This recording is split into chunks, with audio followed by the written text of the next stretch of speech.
Chaim lechaim.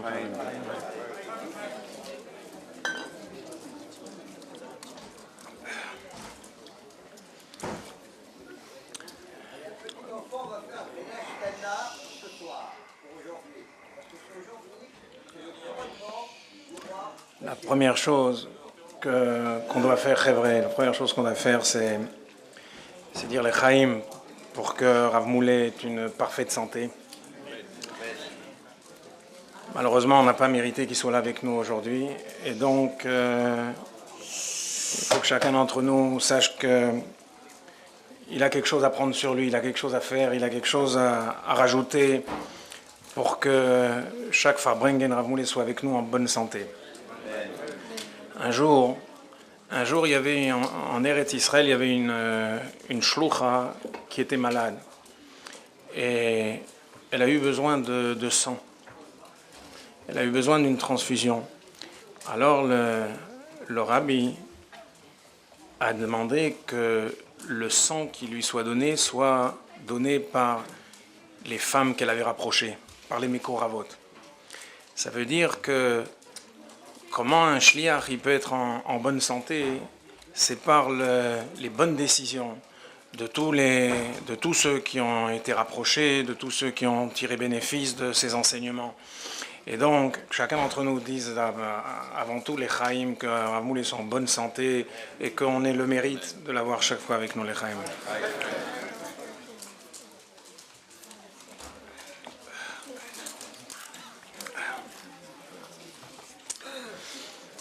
On sait qu'un Farbrengen, et en particulier un Farbrengen de Yud Shvat, c'est un moment important. C'est un moment où se réunissent des Juifs tellement différents. Le Rabbi nous explique que En Deote En Shavot, les esprits sont tellement différents. Dieu a fait que chaque Juif, il a sa particularité. Même les visages ne se ressemblent pas. Et il est clair que si Akadosh Baruch Hu a fait que les gens soient tellement différents, c'est pas pour les diviser, c'est pas pour les séparer. Au contraire, c'est pour faire en sorte que chacun vienne et amène un peu plus de shleimut à l'autre. Quand nous, on est tous réunis ensemble dans un Farbrengen, ça apporte à chacun d'entre nous tellement de kohar, tellement de force, tellement d'inspiration, tellement de shleimut. On n'est pas toujours conscient, mais de la même manière que dans un corps humain. Dans un corps humain, il y a des membres qui sont tellement différents, tellement opposés les uns des autres. On a la tête qui est le siège du sechel, de l'intellect. Et puis on a les pieds qui sont sans doute les membres les plus simples. Et pourtant on voit que si tous ces membres-là du même corps, même s'ils ont une si grande distance entre eux, ils sont tellement différents, non seulement ils ne s'opposent pas l'un à l'autre, mais au contraire, chacun apporte à l'autre une shlemout. Et quand est-ce qu'un corps humain est en bonne santé? C'est justement lorsque tous les membres fonctionnent en même temps, de façon harmonieuse. Alors de la même manière, c'est vrai que en deotein shavot, c'est vrai que les esprits sont différents, c'est vrai que chacun d'entre nous, on a chacun d'entre nous nos particularités, mais lorsqu'on se réunit tous ensemble dans un farbrengen, et qu'on essaye de prendre ensemble une bonne décision, qu'on essaye de répéter une sira du Rabbi, de chanter un nigoun ensemble, de dire les chaim et d'essayer de chercher comment progresser dans le service de Dieu, comment rajouter dans les bati les gani, les gnouni, c'est-à-dire faire, comme on a écouté tout à l'heure dans la sira, faire un plaisir à Dieu. Akadosh Baruch Hu, il est content d'être ici. Akadosh Baruch Hu, il est dans son jardin, dans un endroit qui lui procure du plaisir. Et donc, chacun d'entre nous, sa mission, c'est de faire plaisir à Akadosh Baruch Hu, c'est de rajouter dans sa mission. Alors, lorsqu'on est tous ensemble dans un farbrengen, c'est le moment de prendre des forces, c'est le moment de prendre une décision, c'est le moment de réfléchir à la manière avec laquelle on peut rayonner encore davantage autour de soi. Comme le Rabbi a souvent expliqué que Yud Shvat, c'est la Iloula du Rabbi précédent. Et le Rabbi précédent, il s'appelait Yosef. Son premier nom, c'était Yosef. Et c'est connu que le Inyan de Yosef, c'est Yosef Hashem li bein acher. C'est-à-dire de faire en sorte que même quelqu'un qui est un acher. Et le Rabbi ici, là-bas dans la Sikha, on sait qui est-ce qui s'appelait acher.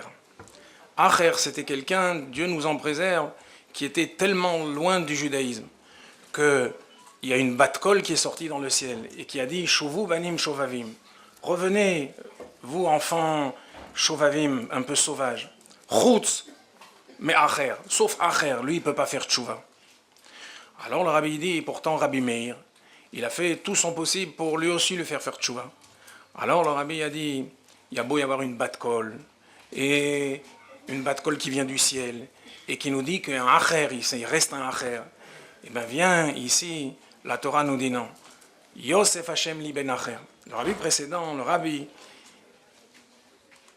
ce sont ceux qui ont pris des gens les plus éloignés et qui en ont fait un ben, un fils. Un fils, ça veut dire quelqu'un qui mérite l'amour de son père, qui est proche de son père. Il n'y a pas de plus grande avat smith que celle d'un père pour son fils. D'un acher, on fait un ben. Ça, c'est le inyan de Yud Shvat, ça, c'est le inyan de Yosef Yitzhak. Et tout ça avec le inyan de tzrok, c'est-à-dire avec la joie, avec la simcha, avec l'enthousiasme. Et donc, il faut que chacun d'entre nous il sache que si on est réunis tous ensemble ce soir pour le farbrengen de Yud Shvat, il faut qu'on sache que chacun qui est ici, il apporte une force énorme à l'autre. Chacun, il lui apporte de la joie, de l'inspiration, de l'aide, et pas seulement beruch niyut, même begashmiut. Il aide à prendre maintenant une bonne décision pour que chacun d'entre nous progresse dans sa mission, que chacun d'entre nous ajoute quelque chose dans son service de Dieu. Et surtout, comme on a dit tout à l'heure, dans le inyan de Yosef Hashem li bein acher. L'chaim, l'chaim, l'evracha.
à l'heure, dans la sikha qu'on a entendue, le rabbi il dit, un juif il peut se demander, qu'est-ce qu'on veut de lui?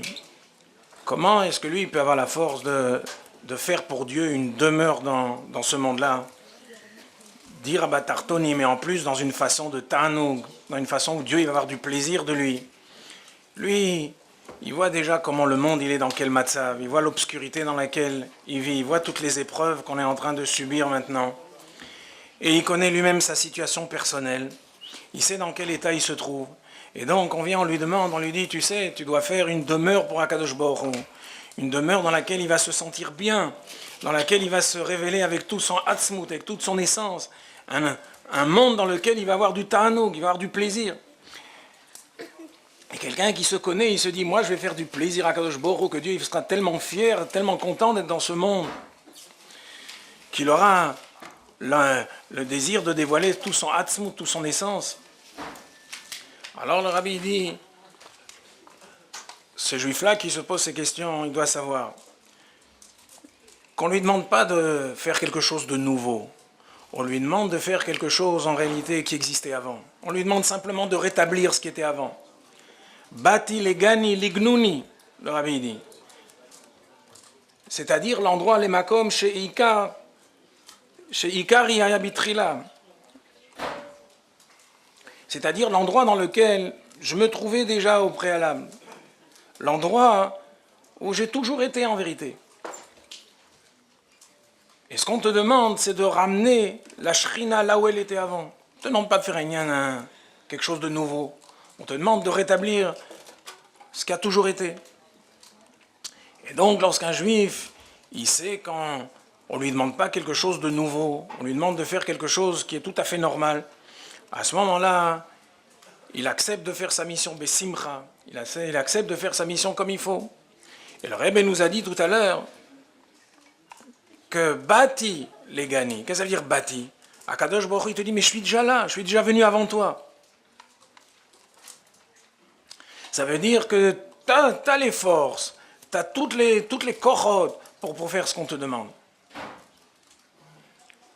Et donc, chacun d'entre nous, il doit savoir que on doit maintenant, on est dans Dor HaShvi. Tout le inyan de bati les gani que le rabbi précédent nous a laissé, c'était pour nous expliquer qu'on est dans le Dor HaShvi. C'est quoi le Dor HaShvi? Le Dor HaShvi, ça veut dire le Dor dans lequel la Shrina, elle va descendre les mata-mata. De la même manière que à l'époque de Moshe Rabbeinu, qui était le Shvi, le Chol HaShvin Chavivin, lui, il a fait descendre la Shrina les mata. De la même manière, le Dor HaShvi, le Rabbi, il est venu ici pour amener la Shrina les mata. Et donc, ça c'est notre mission. Ça c'est la mission de notre génération.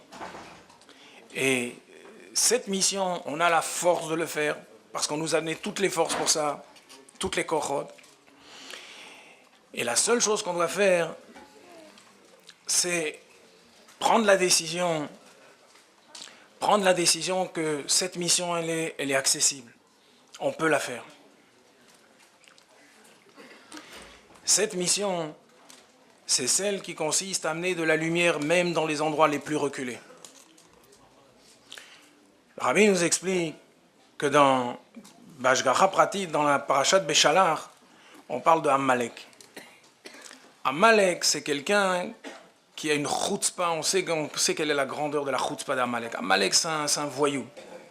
Amalek, c'est un voyou, comme Rashi nous rapporte qu'il y avait un voyou, il y avait une baignoire d'eau bouillante, personne ne pouvait mettre même son petit doigt dedans. Personne ne pouvait mettre son petit doigt dans cette baignoire d'eau bouillante. Et il y a un voyou qui est venu et qu'est-ce qu'il a fait? Il a sauté dedans. Il s'est brûlé. Et il savait qu'il allait se brûler. Alors pourquoi il a sauté? Il a sauté pour montrer que c'était possible, qu'on pouvait s'attaquer au peuple juif. Le peuple juif, il sortait d'Égypte. Toutes les nations étaient en train de trembler de peur. Namogu kol yoshvechenan, tipol alem et matavafacha. Tout le monde tremblait. Et il y a comme ça un Amalek qui est venu et qui a sauté dans l'eau bouillante. Il s'est attaqué au peuple juif. Il a osé s'attaquer au peuple juif. Alors le Rebbe, il dit, mais à qui il s'est attaqué Amalek en vérité? Amalek, il ne s'est pas attaqué au peuple juif qui était sous les Anané à Kavod. Sous les Anané à Kavod, il y avait la grande majorité du peuple juif. Sous les Anané à Kavod, personne ne pouvait rentrer, même pas Amalek. Alors, qu'est-ce qu'il a fait Amalek? Amalek, il a fait la guerre contre Anecheshali Macharecha. Ceux qui étaient des faibles, ceux qui étaient mamash, qui étaient sortis du... ceux que les Anané à Kavod avaient rejetés. Alors le Rebbe, il dit, Amalek, il est venu et il s'est attaqué à des gens qui étaient malheureusement tellement bas, dans un niveau tellement bas qu'ils ne pouvaient même pas marcher sous les Anané à Kavod. Même sous les Anané à Kavod, ils n'avaient pas envie de marcher. Ils voulaient traîner derrière, ils voulaient sortir des Anané à Kavod. On s'imagine un peu le niveau de ces gens-là. Qu'est-ce qu'il a fait Moshe Rabbeinu? Moshe Rabbeinu, il a pris Yoshua et il a levé une armée. Et il a dit, Tsev ilachem im Amalek, va faire la guerre contre Amalek. Pour qui? Pour ceux qui étaient à Necheshalim Acharecha. Et pas une guerre simple, une guerre compliquée. Moshe Rabbeinu était en train de lever les bras. Il était fatigué. Il était obligé de s'asseoir sur une pierre. Tellement de korot, tellement de force et tellement d'énergie pour quelques traînards qui avaient voulu sortir des Anané à Kavod et qui s'étaient éloignés et contre lesquels Amalek a fait la guerre. Il dit c'est ça. Il dit c'est exactement ça. La mission de chacun d'entre nous, c'est quoi? C'est d'aller prendre un juif qui se trouve même à l'extérieur des Anané à Kavod, que Amalek il est en train d'attraper, et lui il faut aller le sauver.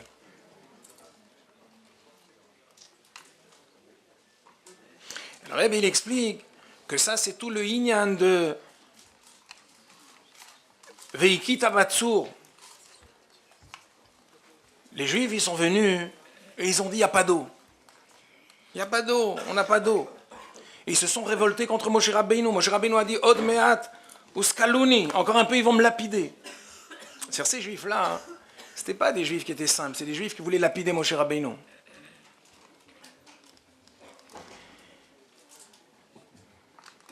Et Akadosh Baruch Hu lui dit Veikita Batsur. Tu vas taper sur le rocher. Ces Juifs-là, ils sont durs comme un rocher. Et tu vas frapper jusqu'à ce que de l'eau va sortir. C'est quoi l'eau? L'eau, c'est le inyan de la Torah, c'est le inyan de la Gdusha. Ça, c'est la mission que chacun d'entre nous est là. Ça, c'est la mission que le Rabbi nous a donnée, que le Rabbi précédent il nous a donnée, que le Rabbi nous a donnée. C'est de prendre un juif, même un juif qui est comparé à un rocher, qui est dur. On doit sortir, faire une guerre difficile. Pourquoi?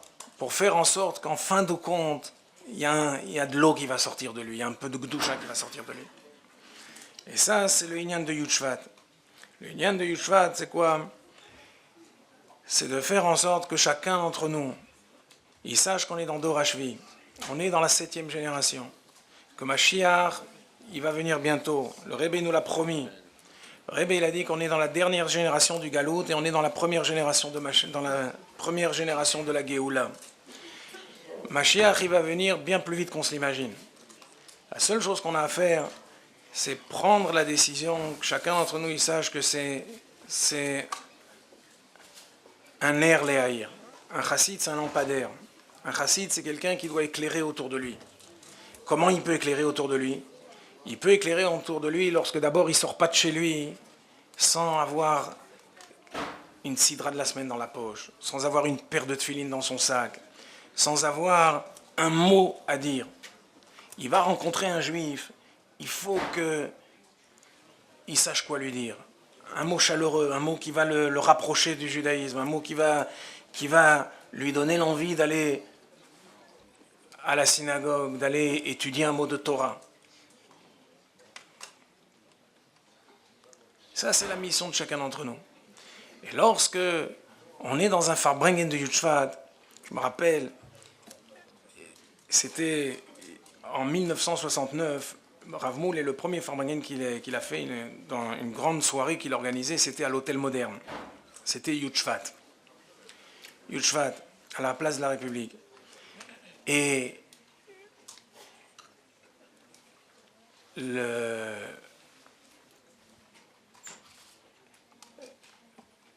ce Farbrengen-là, on a vu comment le Rebbe, il aime tellement les Français, comment le Rabbi, il aime tellement les Français. Il y avait un juif américain, un businessman, qui devait aller à Londres pour ses affaires. Et le Rabbi, il a dit, vous savez, puisque vous avez des gens en Europe, vous allez à Londres, est-ce que vous pourriez passer à Paris et transmettre mon Drishat Shalom aux Juifs de France? Et lui, ce Juif américain, il a accepté, il a été à Londres, il a réglé ses affaires, et après, il est venu à Paris. Et Rav Mouli lui a donné la parole, il a parlé, je ne me rappelle plus du tout ce qu'il a dit, mais il est venu, il a adressé une Drishat Shalom, c'est-à-dire les salutations du Rabbi aux Juifs de France. Le Rabbi, tellement il aimait les Français, qu'avant même que les Français ils viennent en nombre chez lui, déjà lui, il avait envoyé un shliach spécial pour transmettre tout son amour et toutes ses kochot. Il y avait une grande joie ce soir-là. On a dansé pendant beaucoup de temps.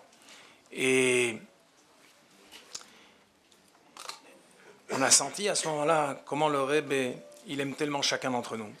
Alors, puisqu'on est tous ensemble au Farbrengen de Yud Shvat, chacun d'entre nous, il prenne une petite décision, qu'il essaye de dire au Rabbi, puisqu'on a été réunis aujourd'hui pour le jour où toi tu es devenu Rabbi, le jour où tu es devenu Rabbi, c'est le jour où nous, on nous a donné les forces d'être assis aujourd'hui autour de cette table. Si on est assis autour de cette table aujourd'hui, c'est parce qu'il y a Yud Shvat. Et donc, on prend la décision tous ensemble ici maintenant de rajouter quelque chose dans Hafatzat Hamayanot, dans la diffusion de tous les enseignements du Rabbi. Chacun d'entre nous, il essaye de comprendre que ce qui valide notre existence, c'est pas ce qu'on va faire pour nous-mêmes, c'est pas les pages de Gemara qu'on va apprendre, c'est pas les tefilines qu'on va mettre pour soi-même. C'est toutes les pages de Gemara qu'on va apprendre avec un autre juif, toutes les sirots qu'on va apprendre avec un autre juif, tous les tefilines qu'on va mettre avec un autre juif. Ça, c'est ce qui valide notre existence. À Kadosh Baruch Hu, je suis sûr, après 120 ans, lorsqu'un chassid il monte là-haut, on ne lui dit pas combien de paires de tefilines tu as mis, toi-même. On lui demande combien de paires de tefilines tu as mis à un autre juif. C'est sûr et certain que c'est ça la question qu'on pose à un chassid. Combien de shiurim t'as donné à un autre? Combien de lumière, combien de chaleur, combien d'amour tu as montré à un autre juif? Ça, c'est ce qui valide notre existence. Et donc, il faut que chacun d'entre nous y prenne, au Farbrengen, une bonne décision, qu'on va faire en sorte qu'on va mériter très bientôt que ce Dor HaShvi, il va se terminer bientôt avec la venue du Mashiach L'Chaim.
C'est connu chez les chassidim que le Yetzer Hara, il va toujours empêcher un juif de faire deux choses. Le Yetzer Hara, il va empêcher un juif, un chassid, d'aller chez le rabbi avec toutes sortes de ta'anot que maintenant c'est moins important qu'avant, Dieu préserve. Et la deuxième chose que le Yetzer Hara il va essayer d'obtenir d'un chassid, c'est de l'empêcher d'étudier chassidut. Pourquoi? Parce que s'il sait qu'un chassid, il va aller chez le rabbi, et qu'il va étudier chassidut, il va progresser. Et ça, c'est tout le inyan d'un Farbringen. Un Farbringen, c'est quoi? Un Farbringen, c'est fait pas pour apprendre quelque chose de nouveau. La plupart des choses qu'on entend dans un Farbringen, on les connaît depuis longtemps. Alors à quoi ça sert un Farbringen? Un Farbringen, c'est fait pour prendre conscience. Il y a des fois des choses qu'on sait très bien, mais quoi? On les met un peu de côté dans notre esprit. Et tout le inyan d'un Farbringen, c'est quoi? C'est de prendre conscience des choses importantes. Alors là, on doit se rappeler que tout le inyan d'un chassid, je me rappelle qu'une fois Rav Moulay, que Dieu lui donne une bonne santé, Rav Moulay, il est venu faire une fois une conférence à l'école Yavne. À l'époque, j'étais élève. J'étais élève, semble-t-il, en classe de seconde, et 15 ans. Et Rav Moulay, il est venu faire une conférence à l'école Yavne. Dans toute l'école, il y avait des affiches comme ça, Rav Moulay Azimov. À l'époque, on l'appelait comme ça, Rav Moulay Azimov. Conférence. Même M. Picard, Zichrono Livracha, il est venu, le directeur de l'école est venu à cette conférence. Il y avait beaucoup de jeunes qui sont venus. Et Rav Moulay, il a expliqué, il a dit, qu'est-ce que c'est qu'un chassid? Un chassid, il a dit, c'est trois choses. Un chassid, c'est quelqu'un qui étudie chassidut. Un chassid, c'est quelqu'un qui se comporte selon les minhagim des chassidim. Un chassid, c'est quelqu'un qui est un rabbi. Et chaque chose, il l'a expliqué dans les moindres détails. Il a expliqué qu'est-ce que ça veut dire étudier chassidut, qu'est-ce que c'est chassidut, comment la chassidut, c'est pas quelque chose de nouveau.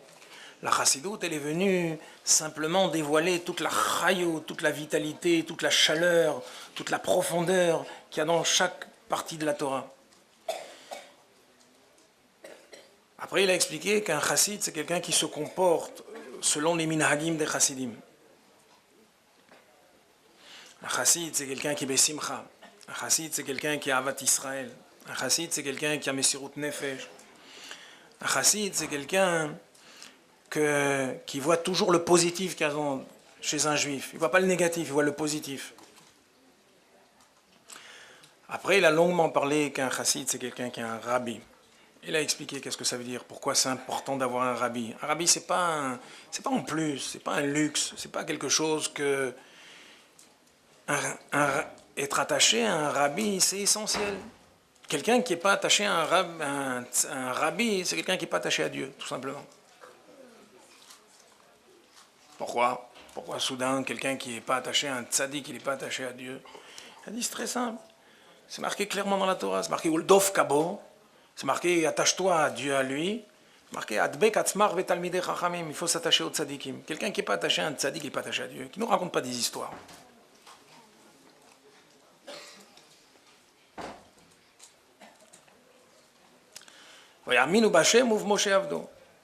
Ils ont cru en Dieu et en Moshe. Ça ne suffisait pas de dire Yaminu Bashem.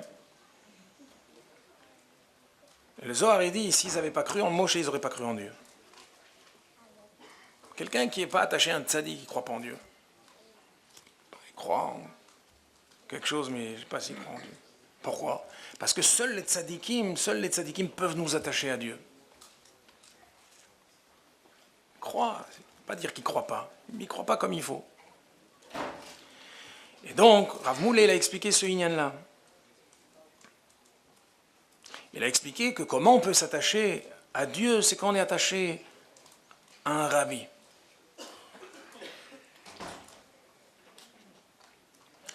Et donc, le Yetzer Hara, il va nous empêcher de faire deux choses.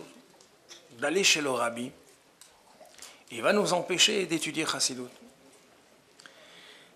Ou quand on étudie chassidut, on va étudier chassidut dans une manière où c'est marqué dans la Torah, Rafou Yedem Midivre Torah.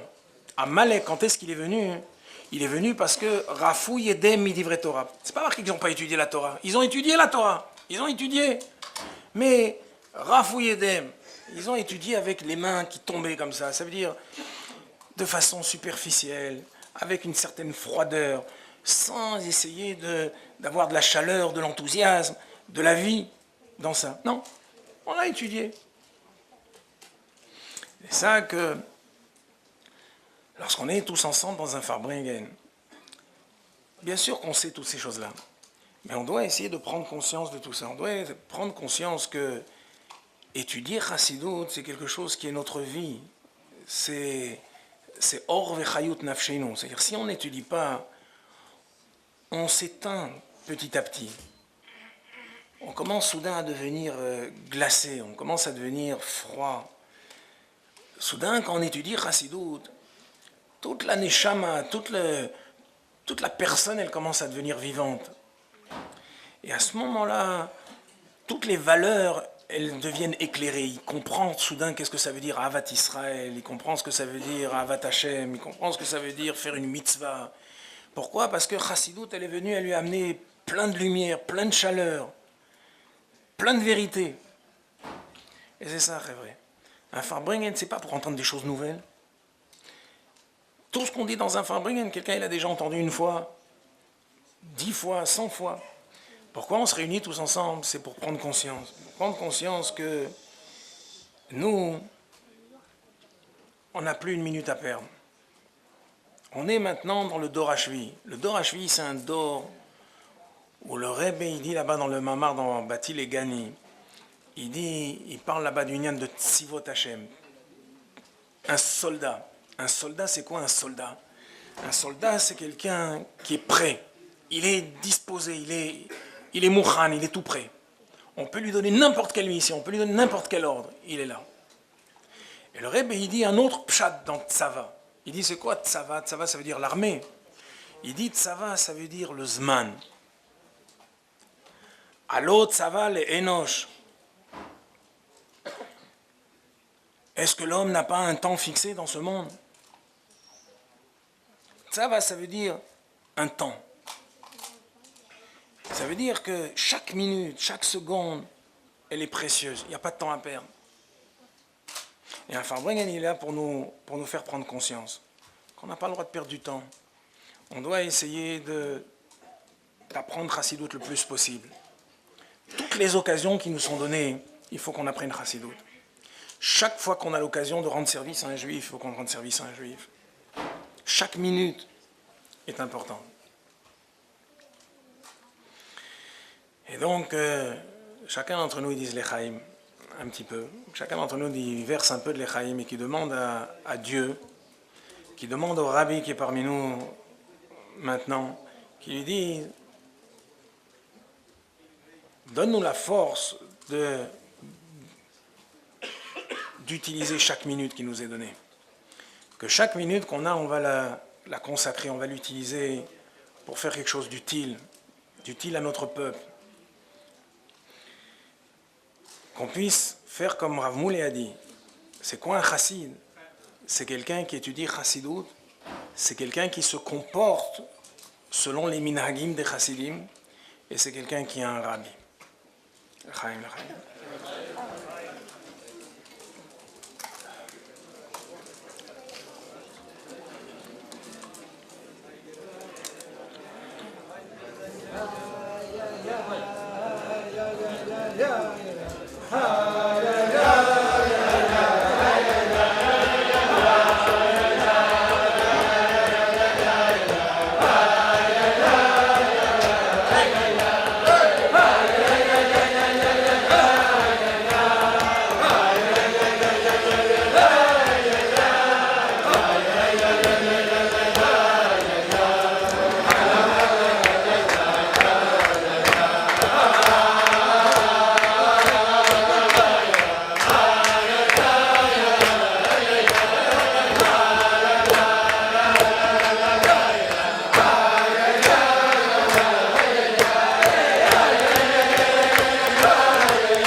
juste un petit mot pour laisser à Chaim le temps d'avoir Yeshuva Da'at, il vient d'arriver. Le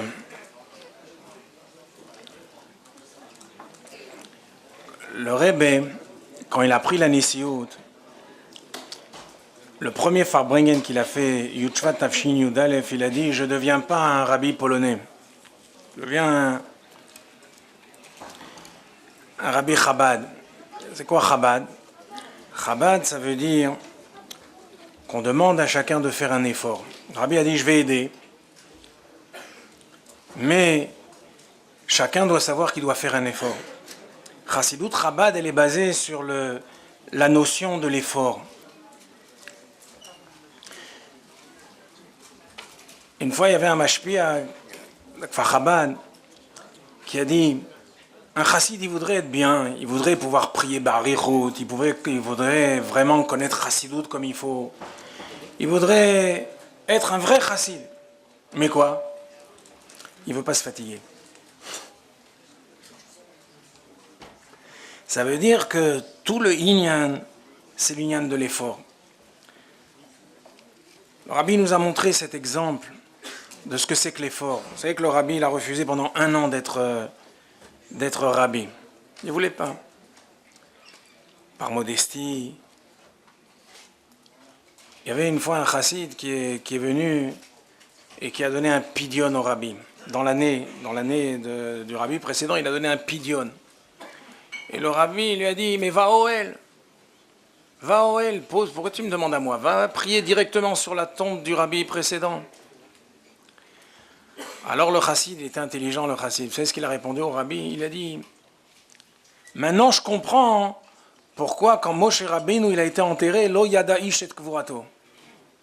Personne ne savait où était sa tombe. Pourquoi?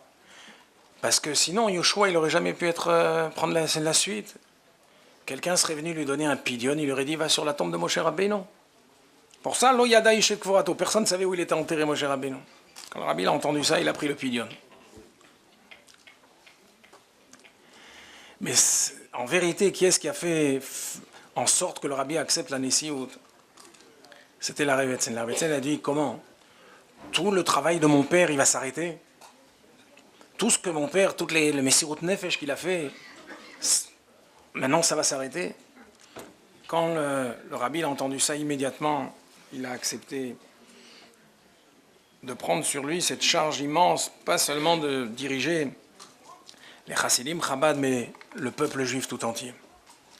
Et donc, l'exemple du Messirut Nefesh, l'exemple de l'abnégation pour autrui, qui est-ce qui nous l'a montré? C'est le rabbi.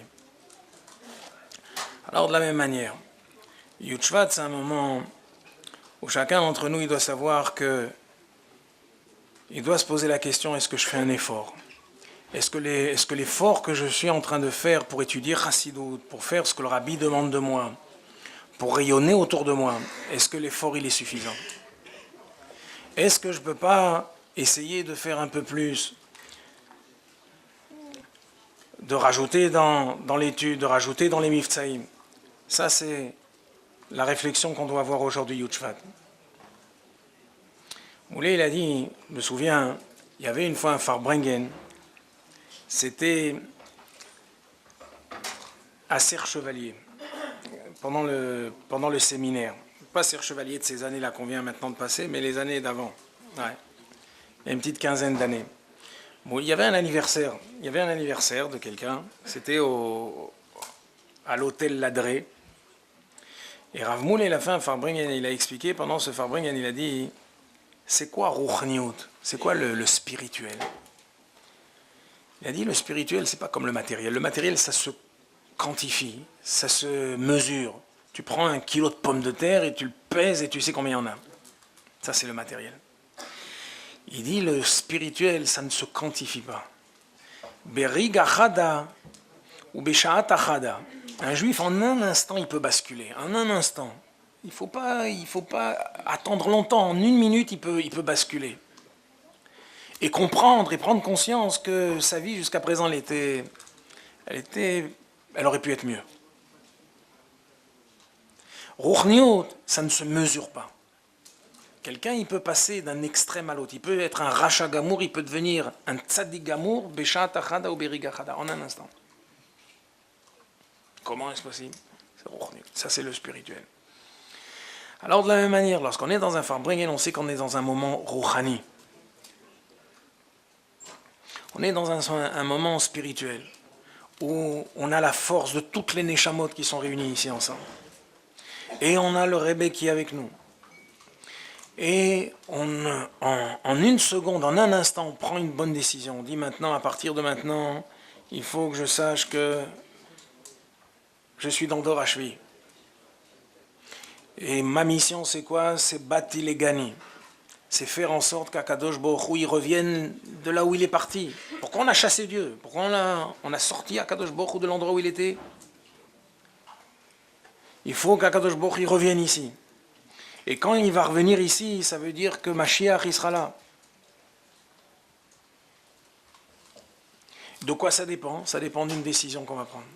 Quand chacun d'entre nous va prendre une bonne décision d'étudier plus Chassidut, d'être attaché encore un peu plus au Rabbi, de faire plus les Miftsaïm, d'aimer encore un juif un peu plus, un petit effort, il peut faire basculer lui et le monde entier. Alors c'est vrai, chacun d'entre nous, il prenne une bonne décision, et ça va rajouter de la santé à Moulé, parce que Moulé, c'est notre tête. Et donc, quand tous les membres du corps, ils se mobilisent pour porter la tête, elle va là où elle veut aller. Chacun d'entre nous, ils disent les Chaim, qui prennent une petite décision, une bonne décision, et ça va donner une bonne santé à Moulé qui va nous amener, qui va nous conduire, nous diriger jusqu'à Mashiach Tzidkenu.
Comme le Rebbe il explique dans le sujet de la Nessiout du Rabbi précédent, il explique comme ça, il y a plusieurs sikhot, mais il explique comme ça qu'il y a eu 3 tkoufot, il y a eu 3 périodes.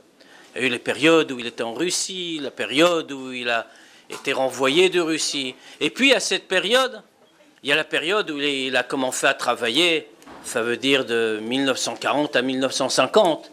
Et puis, il y a la période qui vient après 1950, c'est-à-dire la période après que le rabbi précédent ait quitté ce monde. Et dans ce cas-là, on pourrait penser comme ça. De quoi le rabbi parle? C'est autre chose qui arrive. Qu'on dise qu'il y a une période du rabbi précédent où il a fait ça, où il a fait beaucoup d'actes de Messirut Nefesh, où il s'est sacrifié, où il a fait beaucoup pour le judaïsme. Le rabbi il explique, il dit, en vérité, à partir de 1950, ça commence tout à fait une nouvelle période. Pourquoi? Parce que à partir de ce moment-là, tout repose sur nos épaules. C'est nous qui avançons. Et comme ça, le rabbi dit, il y a plusieurs sikhot où le rabbi parle comme ça. Il dit qu'à partir de ce moment-là, il y a quelque chose qui a changé de très important, d'extraordinaire. C'est qu'à partir de maintenant, on voit comment tout doit se développer dans tous les endroits du monde. Jusque-là, même quand on va parler avant-guerre, où on va dire qu'il y avait beaucoup de chassidim, et spécialement Lubavitch, c'était très important, mais c'était très important dans un certain endroit du monde. C'était très important dans certaines villes, certains villages, certains pays, mais il y avait des gens qui ne savaient même pas qu'il y avait un sujet de chassidoute dans le monde, qui n'avaient pas encore besoin de savoir. On voit qu'à partir de cette année-là, à partir de 1950, le monde entier a changé.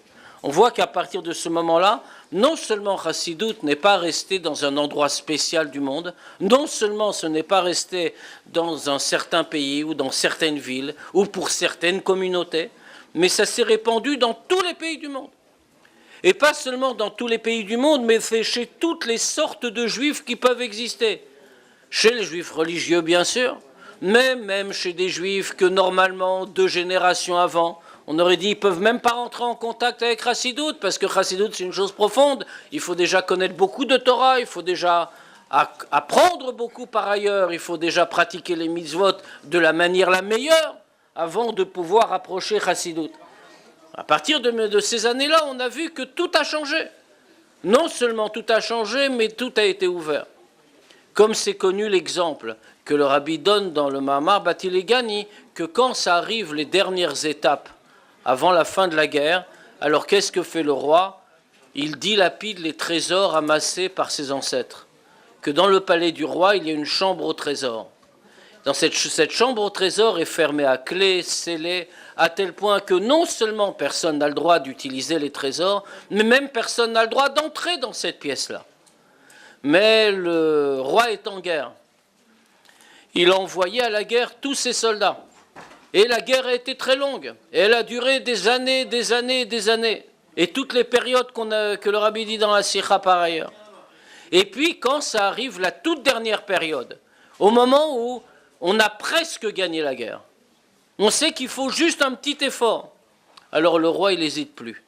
Il enlève les sceaux, il ouvre la porte, il rentre dans la chambre au trésor, et là-bas, il vide tous les trésors que tous ses ancêtres avaient eus jusqu'à présent et auxquels personne, non seulement n'avait le droit de toucher, mais que même personne n'avait le droit de voir. Il les prend, il les distribue à tout le monde.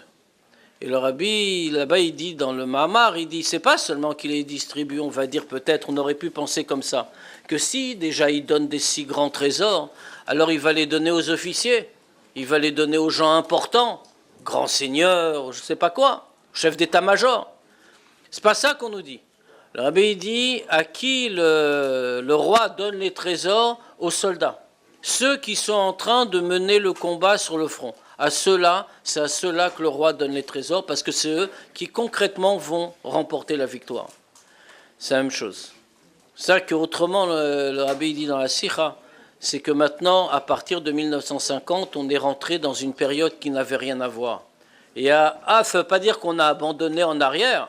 Ça veut dire qu'au contraire, depuis le Baal Shem Tov et le Maguid et le Admour Hazaken et tous les rabbis, tout ça, ça s'est transmis de génération en génération. C'est arrivé, le rabbi précédent, les trésors, ils sont devenus extraordinaires et on a commencé déjà à remporter le combat. Et puis, ça arrive 1950, c'est tout à fait différent. À partir de maintenant, on rentre dans une période telle que c'est déjà la fin du combat. Que maintenant, ça arrive le moment, et comme on a vu concrètement, que Chassidoute, ça rentre partout.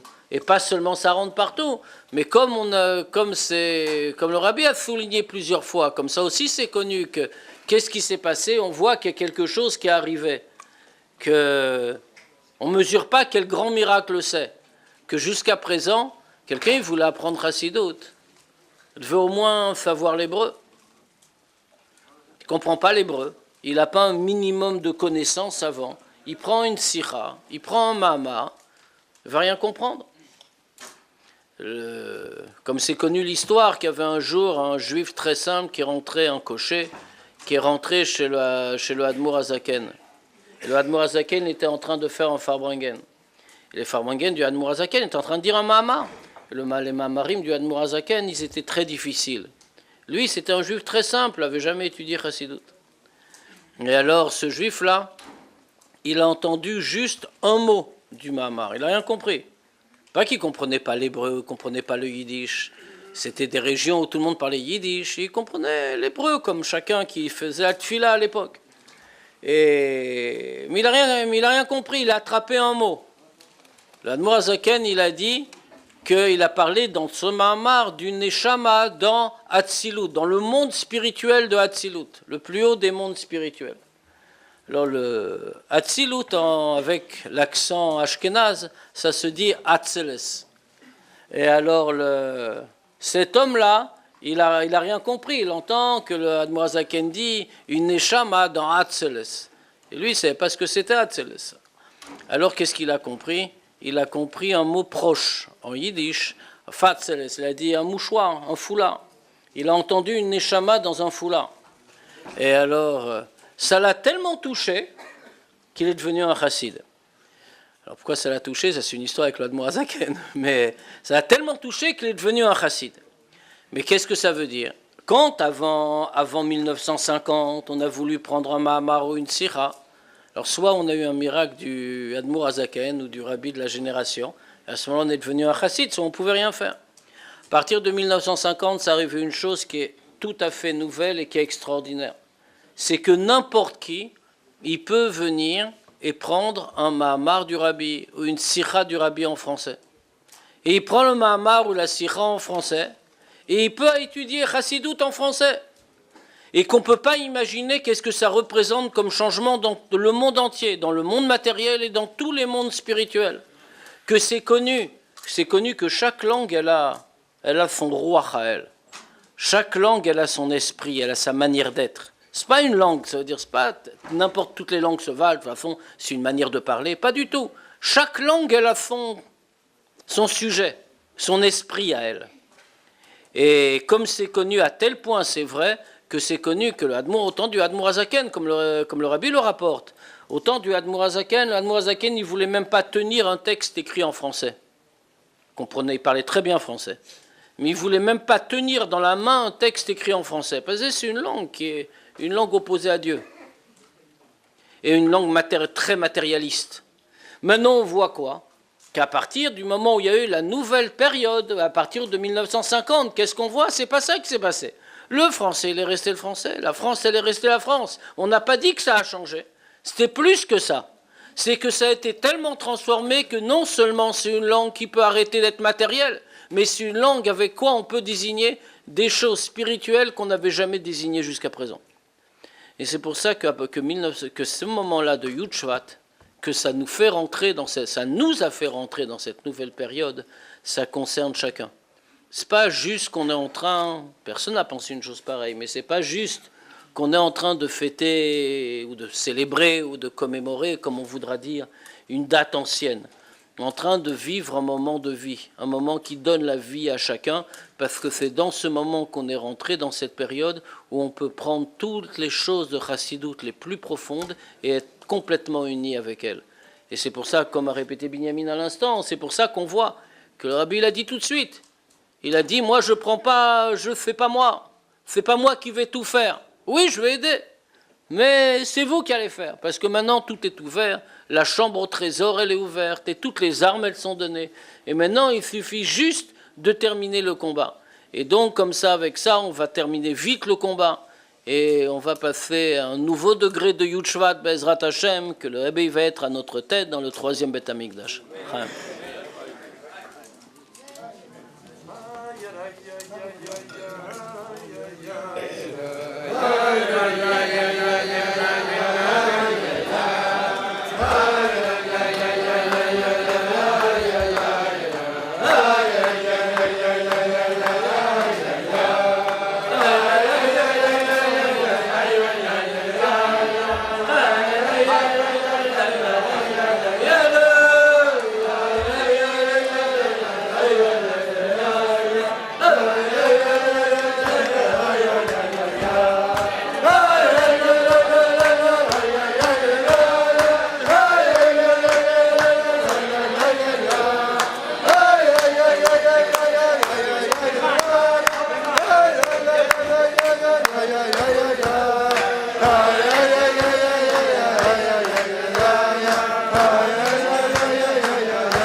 L'chaim, l'chaim.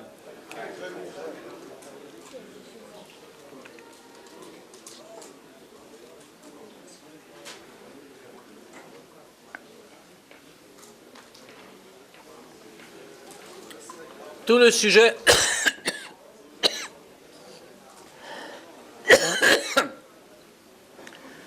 tout le sujet de Yud Shvat, c'est le sujet d'être attaché avec le Rabbi, comme on a dit, comme Binyamin a dit, comme on a répété des sichot, que tout le sujet de Yud Shvat, c'est comment on va vivre avec le Rabbi dans notre temps, dans notre génération, et avec ça terminer la chose et terminer le combat. Tout ça, c'est attaché avec l'étude de Chassidut. Ça veut dire quoi? Ça veut dire, on sait très bien que, comme c'est marqué, que quand Dieu il a donné la Torah, comme c'est expliqué, que Dieu il s'est mis dans la Torah, que Dieu il a mis son essence dans la Torah. Comme c'est connu que le mot Anochi, le premier des 10 commandements, ça, c'est les lettres de Hanan, Nafshik, Tavit, Yavit. Moi, je me suis écrit dans la Torah et je me suis donné.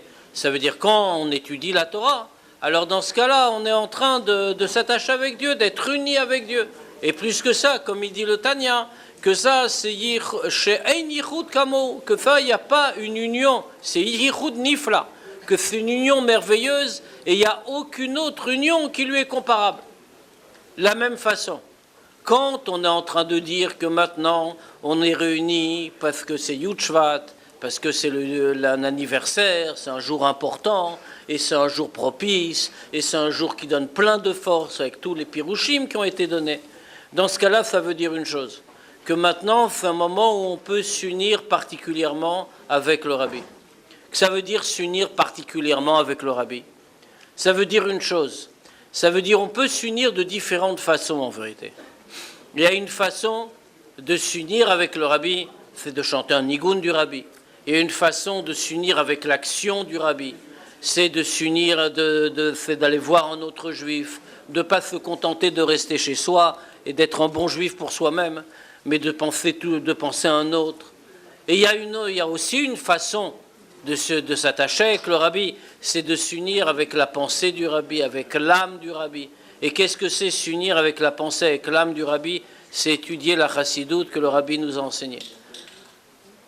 Sur ça aussi, on vit un temps qui est très spécial, puisque quand on voit très bien que quand on compare, si on peut comparer, enfin au moins comme ça de l'extérieur et superficiellement, si on compare la Chassidoute du Rabbi avec la Chassidoute des Rebbeim précédents, il n'y a jamais eu un Rabbi qui a dit la Chassidoute de façon aussi développée, dans des façons aussi compréhensibles, dans des manières qui sont tellement pleines que chacun il peut s'asseoir et chacun avec un effort, plus ou moins grand effort.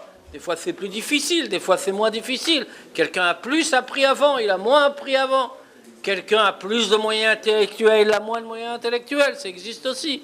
Quoique tous les juifs, c'est marqué, c'est Am, Chacham, Venavon, tous les juifs sont intelligents. Donc a priori, il n'y a pas de problème de ce côté-là. Et donc ça veut dire, c'est marqué dans la Torah, Am, Chacham, Venavon. Et donc dans ce cas-là, ça veut dire que n'importe quel juif maintenant, il a entre les mains un trésor qu'il n'imagine même pas. Il suffit qu'un juif, il prenne une sikha du Rabbi dans la main. Il suffit, pas dans la main, c'est-à-dire qu'il l'étudie, pas juste qu'il la prenne dans la main. C'est pas une sgoula de prendre une sikha dans la main. Ça veut dire, il suffit qu'un juif, il prenne une sikha qui va la prendre. Il va prendre un mahamar, il va l'apprendre. Avec ça, il s'attache avec la marshava du Rabbi, avec la pensée du Rabbi, avec la neshama du Rabbi, avec l'âme du Rabbi. Avec ça, il vit avec le Rabbi. Quelqu'un, des fois, il se demande, maintenant, on est Yud Shvat, c'est le 10 Shvat, c'est un jour tellement important. Ça fait déjà, ça c'était Tafshin Yud. Maintenant, on fait l'histoire, elle est arrivée en 5710. Maintenant, on est déjà en 5772. Ça fait déjà 62 ans. 62 ans que le Rabbi est Rabbi. Alors dans ce cas-là, qu'est-ce que maintenant ça rajoute en plus? Comment on vit maintenant? Enfin, tout ça, en vérité, ce qu'on est en train de dire, on pourrait très bien dire, on l'a déjà dit l'année dernière. Et certainement, ceux qui étaient là et qui ont écouté Rav Mouli l'année dernière, ils se souviennent que Rav Mouli, il a parlé aussi de ça. Et l'année d'avant aussi, et l'année d'avant aussi. Et certainement, il y a 71 ans, on a déjà commencé à parler de l'importance de Tafshin Yud, de l'importance de Yud Shvat, du 10 Shvat, et l'importance d'étudier Chassidut et de s'attacher avec le Rabbi et toutes ces choses-là. Qu'est-ce que ça rajoute maintenant, à 62 ans plus tard? Il y a 62 ans après, qu'est-ce qu'il y a en plus? Qu'est-ce qu'on est en train de dire en plus? Si c'est pour répéter la même chose depuis 62 ans, hein. Alors il y a une question. Alors dans ce cas-là, il faut bien savoir. Chaim.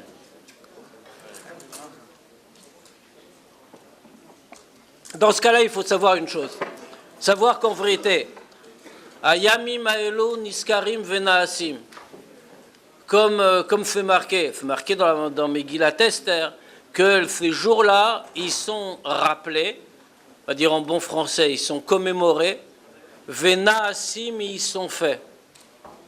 La Rizal l'explique comme ça, il dit pourquoi on répète deux fois, commémorer et fait. C'est la même chose, ça revient au même. Commémorer, on s'en rappelle, et ils sont faits. C'est la même chose, pourquoi on répète deux fois la même idée? Et comme ça, il explique ce que le Rebbe rapporte dans les Sichot. Il dit, dans les Mamarim, il dit, qu'est-ce que c'est? Ils sont commémorés, ils sont faits. Ça veut dire que quand on les vit, pas on les commémore au passé. Alors dans ce cas-là, quand ça revient le même jour, chaque année, toutes les forces qu'on a eues le premier jour, quand ça fait passer, elles reviennent. Et pas seulement elles reviennent, mais comme il y a une nouvelle année qui est passée, on a plus de force que la fois précédente. C'est-à-dire maintenant, il y a eu 62 Yud Shvat. 62 fois, il y a eu le 10 Shvat. C'est pas qu'on a vécu 62 fois un événement et qu'on a fait une commémoration 62 fois.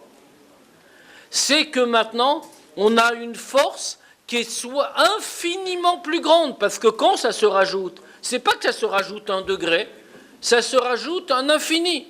Il y a 60, si on peut dire, c'est 62 fois infiniment plus grand que la première fois. Ça veut dire si quelqu'un maintenant, il n'a pas réussi, l'année dernière il a vécu un Yud Shvat, et après Yud Shvat, il se dit, mais qu'est-ce qui s'est passé pendant toute l'année?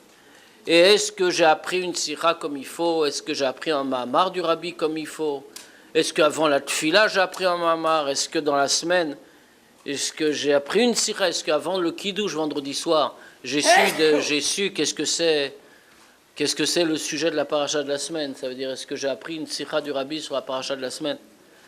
Ça veut dire, est-ce que c'est depuis l'année dernière, quand on passait Yud Shvat, j'ai vécu un peu avec l'action du Rabbi? Est-ce que je suis sorti un peu plus avec une paire de tefilines dans la rue? Est-ce que j'ai mis des mezuzot chez un autre juif? Est-ce que j'ai rapproché un juif de Torah et Mitzvot?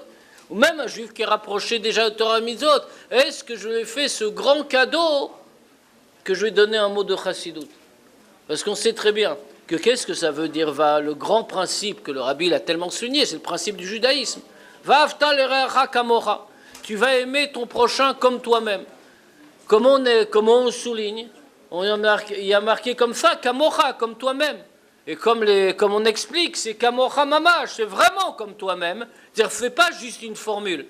Tu vas aimer ton prochain, beaucoup, quoi. Alors on a voulu te faire comprendre, fais beaucoup. Alors certainement, comme on s'aime chacun beaucoup, tu vas l'aimer comme tu t'aimes toi-même. Dis non. Un tellement grand bienfait que tu as, tu peux pas imaginer que ton prochain, il va pas l'avoir. Ça veut dire quoi comme toi-même? Que comme toi, tu ne vois pas comment tu pourrais vivre sans une certaine chose, la même chose, tu ne vois pas comment ton prochain il va pouvoir vivre sans cette chose-là. Pas parce que peut-être ton prochain, il ne se rend pas compte. Il ne sait pas. Pourquoi? Parce qu'à la fin, quand quelqu'un il n'a pas l'habitude de vivre normalement, il finit par prendre l'habitude de ne pas vivre normalement. Alors il croit que la situation pas normale, ça c'est le normal. Mais comme quelqu'un il a Avat Israël, de ce cas-là il partage tout ce qu'il a. Comme c'est connu l'histoire, quand on dit un exemple de Avat Israël, il y a plein d'exemples du Rebbe précédent, comme depuis c'est Yud Shvat, mais on va raconter une histoire dans Chassid. Chassid, c'est Rebbe Ben Zion Shem Tov, que c'était, comme chacun sait, le père de Madame Azimov. Et Reb Ben Sion Shem Tov, une fois, il était en Russie, dans une époque où il y avait la famine en Russie. En URSS, c'était assez fréquent quand il y avait la famine en URSS. Mais des périodes très dures comme ça. Et il s'était débrouillé d'une façon ou d'une autre, il s'était débrouillé une cuillère de chocolat. Se débrouiller une cuillère de chocolat, en URSS à l'époque, c'était mamache un miracle. Ça lui avait demandé beaucoup d'efforts et beaucoup d'aide du ciel. Et il ramenait à la maison, c'était pas pour lui. Il ramenait à la maison, qu'ils vont avoir quelque chose. Une fois, une chose un peu mieux, un peu plus. Il a rencontré dans la rue un autre juif. Il a vu que ce juif-là, il était très pâle. Il avait un visage... on voyait que ça n'allait pas du tout. Alors, Reb Tzion Shem Tov, il l'a arrêté dans la rue, et il lui a dit « Qu'est-ce qu'il y a ?» Il a demandé « Qu'est-ce qu'il y a ?» Et lui, il a répondu comme ça. Ce juif, il a répondu « Ça va pas, j'ai pas mangé depuis... J'ai rien mangé, j'ai pas mangé depuis 2 jours, je sais pas quoi. Je ne sais pas le détail, depuis 2 jours, depuis 3 jours. » Il a dit « Ça va pas. » Le Reb Tzion Shem Tov, qu'est-ce qu'il a fait? Il n'a pas hésité, il n'a pas réfléchi, il n'a pas regardé Shulchan Aruch, qu'est-ce qu'on doit faire dans un cas pareil. Et il a pris sa cuillère de chocolat, on ne fait pas quelle fatigue et quel miracle il avait eu pour l'avoir. Il l'a mise dans la bouche de ce juif, il a dit « Tiens, c'est pour toi, je te donne. » Ça veut dire Avat Israël. Ça veut dire ce que j'ai, la meilleure chose que j'ai, comme je t'aime, autant que je m'aime. Dans ce cas-là, je ne peux pas la garder pour moi. Je vois que tu as besoin, je suis obligé de la donner. Alors maintenant, quelqu'un il va dire, ça, il n'a pas fait. Peut-être il n'a pas fait comme il fallait, il n'a pas changé entre-temps. Non, ça arrive pour la 62e année Yud Shvat. Qu'est-ce qu'on lui dit? On lui dit, c'est pas parce que 61 ans, tu n'as rien fait, que 62e année, ça ne va rien te faire. Au contraire, certainement, tu as fait.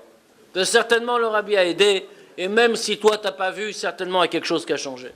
Mais aujourd'hui, on rentre dans une nouvelle année et le Rabbi donne encore plus de force. Alors pas qu'il va nous éviter l'effort, pas qu'il va nous éviter la fatigue, comme on a dit, le Rabbi ni il évite l'effort, c'est la première chose qu'il a dite, ni il évite la fatigue. Il demande et l'effort et la fatigue, mais il va aider sur chaque chose, que chaque chose doit être possible. Et donc, dans ce cas-là, ce soir, chacun il peut rentrer dans un nouveau seder, dans un nouveau temps, un nouvel ordre des choses, qui est après le 72e d'Ishvat, le 62e d'Ishvat. Et après le 62e d'Ishvat, chacun peut être différent. À tel point différent que ce qu'il était encore avant Yudshvat, demain fait autre chose. Fait un autre homme, il ne se reconnaît pas. Pour ça qu'on est aussi un petit peu réunis au Farbringen. Pourquoi? Par se souvenir, à part raconter les histoires, les sichot, et répéter les sichot et tout ça. C'est parce que comme ça aide chacun d'entre nous. Ça l'aide à se rendre compte à quel point maintenant il a une force et une puissance qu'il n'avait jamais imaginé qu'il pouvait avoir. Et pas parce que lui il l'a fait, pas parce que lui il est grand, parce que Stam, le Rabbi lui est en train de lui donner la chose. Et juste il faut prendre. On fait très bien que quand il y a des bénédictions comme ça qui viennent, qui font donner d'en haut, il y a plusieurs façons de faire. Soit on peut mettre, il y a marqué comme ça, Kelim Rikim Alta Amiti. C'est marqué dans le Nar, c'est une haftara même. Il ne faut pas diminuer les récipients vides. Ça veut dire, ça tombe, la bracha tombe, donc il faut mettre des récipients. Quand on dit ça à quelqu'un, quelquefois, il va mettre, il y a plusieurs degrés. Quelqu'un, il peut mettre un dé à coudre. C'est un récipient vide. Il va recevoir pour un dé à coudre. C'est bien, il ne peut rien recevoir. On va prendre un dé à coudre. Quelqu'un qui est plus intelligent, il va mettre un verre. Il va recevoir pour un verre. Quelqu'un de plus intelligent, il va mettre une marmite. Et quelqu'un de très intelligent, il va mettre un tonneau, une citerne. Là, c'est très intelligent. Et alors quoi?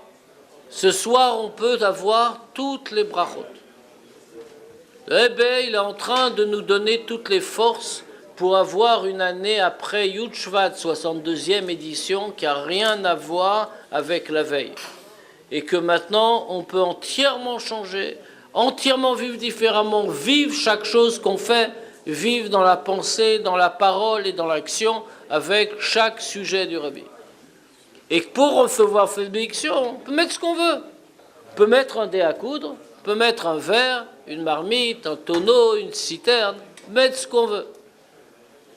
Maintenant, si on comprend quelque chose, nos Farbrengen, pour trouver où on va se procurer le tonneau et la citerne, et pour voir qu'on va faire attention de la mettre, et que comme ça, quand demain ça va commencer, on va se rendre compte qu'on a pris des choses qu'on n'avait jamais prises, et qu'on n'avait jamais comprises, et qu'on n'avait jamais retenues, et que maintenant ça va être tout à fait un nouveau temps, et que de ce temps-là, on va amener à la venue de Mashiach avec le Rabbi. L'chaim, l'chaim.